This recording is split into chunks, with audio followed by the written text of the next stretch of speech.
Disclaimer. Parents of girls with OnlyFans, how did you find out what they do and what was your reaction?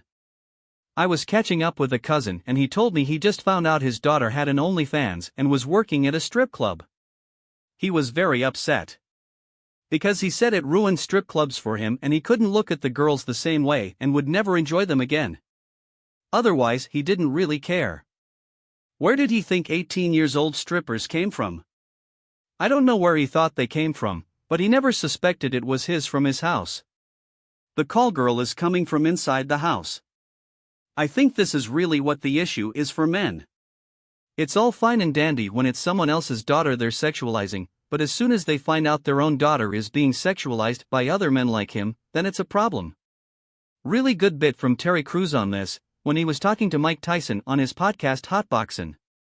You're having a good time, the girls are there, they're pretty, they're doing their thing. Then they start trying to talk to you, hold a conversation with you, and you recognize the stripper as a person all of a sudden and it ruins it. I must be weird. I really enjoy talking to strippers. It's more enjoyable for me to have an interesting conversation than get a lap dance. Also, the witty strippers are significantly more attractive. A cousin of mine did it and when her dad found out he wasn't mad given it paid for her rent. However, he was very upset when he found out she was also working the pole at a strip club a few days a month. Her only response was, "How did he think I paid for the trips I go on?" I can see why any parent would be concerned with strip clubs over OnlyFans. Strip clubs IMO has a much higher risk of things going south as opposed to doing your act at home. The trade-off being OnlyFans, your photos are online forever. With a strip club, if you give it up you could go into a career doing anything and people wouldn't know. Exactly my thought train. Clubs are usually pretty good at preventing any cameras or recording. Internet is forever. My girls have a really hard time getting their head around the fact that anything posted online is there forever. They have an even harder time getting their head around the fact that in 10 or 15 years they might have a hard time getting a job because of their online shenanigans. On the other hand, in 10 or 15 years, AI-generated deepfakes will have been indistinguishable from real photos or videos for so long that nobody will care. They just need to learn how fingers and legs work. The more fingers and legs, the hotter the human. Stable diffusion. I agree. Working strip clubs is an environment known for drugs. You got easy money, easy men, and desperation all around. I'm a sex worker, it's not easy money. If you're lucky you might get quick money. But that never lasts for long. Don't most women not actually make that much from OnlyFans? I imagine now that it's mainstream, it's an incredibly oversaturated market. Yet the comments seem to think that the kids are going to be buying them a new Porsche. I did OnlyFans for about a year. I was making $1,200 per month for a while before it dropped down to $100 to $200. When I was making $1,200, the site told me I was in the top 12% of earners. When I was making $100 to $200, I was in the top 50%. So yeah, most people aren't making much on there. This is around what I expected. $1,200 is still really good money as a side hustle. But that still means 80% of creators are probably not even pulling $1,000, which isn't exactly Porsche money. I worked with a girl who showed me what she made in 9 months. $72,000. I personally saw this on her OnlyFans. I didn't live in a huge city and she was definitely not ugly, but she wasn't drop-dead gorgeous either. Average looking with no chin. Her personality was really cool though. All she had on her OnlyFans was professional photos, but she told me she took requests, what all that entailed or how far she went with requests, as I didn't ask her for details. She was pissed off and said she'd never do OnlyFans again because when tax season came they screwed her over and she owed a few thousand in taxes. I think she said a little more than $4,000, and she couldn't pay it because she was broke. That's why she got a regular job to pay for her taxes. I was just like, that makes no sense, because all you had to do was put money aside for taxes as you get paid, but whatever. I've heard girls much prettier than her say they don't make shit on OnlyFans, but their personalities were shit. Maybe this one was willing to do things on private videos the others weren't. All I know is she made a nice chunk of money off OnlyFans doing whatever she did. To be fair, was a few years ago though, during the start of pandemic. None of this makes any sense because she would be taxed at a regular job where she makes $72K. Also, how does she go through all $72K in 9 months LMFAO? That just sounds like poor financial decisions. She went on vacations and bought a car. She was only 22 when I met her, and trust me, that's exactly what I told her. I could hardly keep a straight face. I said, if you just do OnlyFans for 2 more months you'll have your taxes paid and then some which you should put aside when they tax you for those 2 months, but she said no, they'll just screw me over again. Like nobody screwed you over. You screwed yourself by not planning for taxes. Happens all the time with folks who do 1099 based work. Nursing/travel nursing is a big one. The folks see the big $, $, $50, $60, $70 an hour and think KHing. But often those are 1099 rates. And they often come without any form of benefits, PTO/sick days, 401k matching, health insurance, maybe not even workman's comp, and that means you pay your own taxes. So they go knocking down 6 figures, never pay a dime in taxes, and get this huge tax bill at the end of the year. Oh no, I got screwed over by the IRS. No. No, you didn't. You just blew your wad. Claiming you didn't know any better just doesn't work, even if you really didn't know any better. It's really sad how uneducated most of the population is when it comes to taxes. I've worked with people making $150,000 a year who don't want a raise because it'll bring me into the next tax bracket and I'll make less money. It drives me nuts, especially when they won't listen and thinks they're just getting screwed over. It doesn't help that employers exploit people's lack of tax knowledge to screw them over by misclassifying them as independent contractors.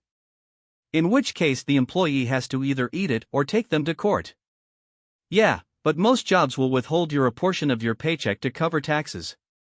Sounds like she didn't realize that being self-employed, she had to do it herself. Sounds like she also made the poor financial decision to blow her money as fast as she got it, instead of saving a chunk for in case of unexpected financial needs, like a broken car or taxes. You'd be surprised. There are a lot of people who, if they have money, spend it immediately. A frequent cause is because they were raised by parents who lived paycheck to paycheck, so the concept of saving was never really demonstrated to them. I dated an OnlyFans model for a bit a year ago. She was insanely hot and looked a tattooed Barbie doll. Had the top post on the r/pinup a week after creating a Reddit account as well. She only made about 1-2K a month, depending on how much time she put into it. And I think about 1/3 of that went to service she used to manage it.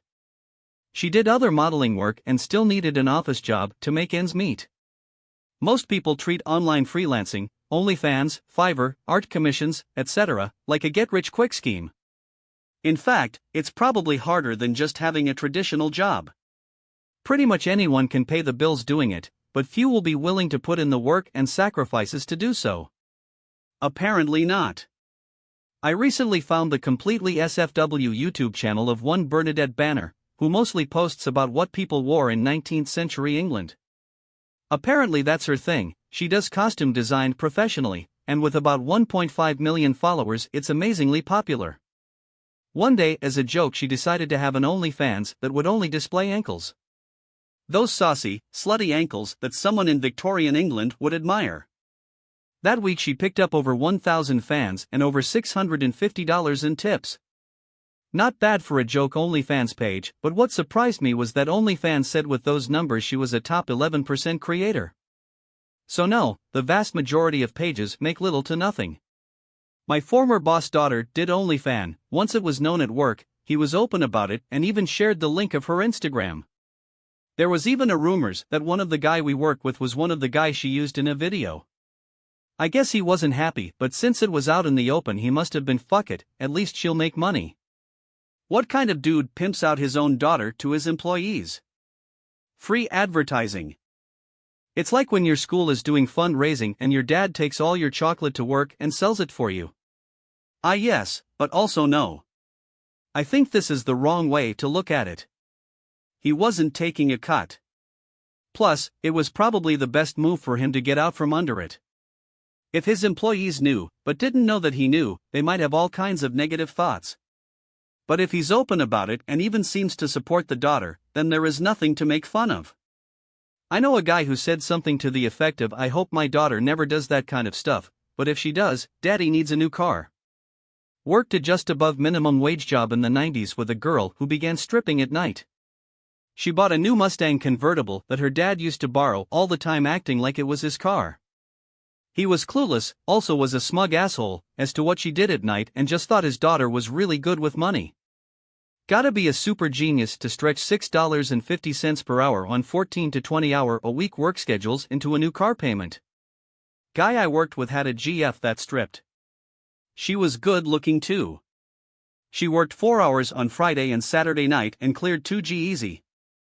This was on the early 90s, so that easily covered a month's expenses. I dated 2 different strippers in my 20s.